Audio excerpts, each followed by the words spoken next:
మిత్రమా, ఇష్టం ఎక్కువగా ఉన్న వారి మీద కోపం కూడా ఎక్కువగానే ఉంటుంది.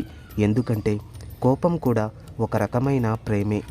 మంచి జీవితానికి మూల సూత్రాలు చదువు, సంస్కారం.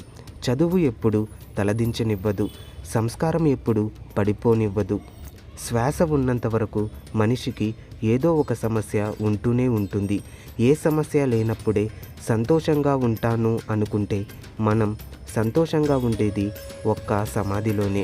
రేపు అనే రాత ఏంటో తెలియనప్పుడు నేడు అనే నీ సంతోషాన్ని ఎప్పుడూ వదులుకోకు. అదృష్టం తనంతటా తానుగా వచ్చి తలుపు తడుతుందని అందరూ చెప్తూ ఉంటారు. నమ్మొద్దు. అది అవకాశం రూపంలో ఉంటుంది. దాన్ని వెంటాడు, సొంతం చేసుకో. అదే అదృష్టం అంటే. ఒకరి తలరాతను మంచిగా మార్చే శక్తి మనకు లేకపోవచ్చు, కానీ ఒకరు మన వల్ల సంతోషంగా జీవించేలా మార్చే శక్తి మనలోనే ఉంటుంది. అది కేవలం కల్మషం లేని మనసుతోనే సాధ్యమవుతుంది. తట్టుకున్నంత వరకే ఏ బాధైనా ఏదైనా. ఒక్కసారి వదిలేసి చూడు, నిన్ను ఏది ప్రభావితం చేయలేదు. ఇల్లు బాగుండాలంటే బాధ్యత గల తండ్రి ఉండాలి. అదే సమాజం బాగుండాలంటే బలమైన నాయకుడు ఉండాలి. కానీ మనం బాగుండాలంటే మాత్రం ఒక మంచి స్నేహితుడు ఉండాలి.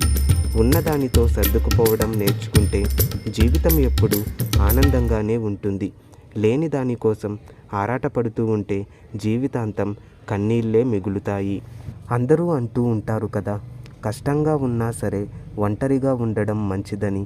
నిజం చెప్పాలంటే ఆ ఒంటరితనాన్ని కూడా భరించడం చాలా కష్టం. ధన్యవాదాలు.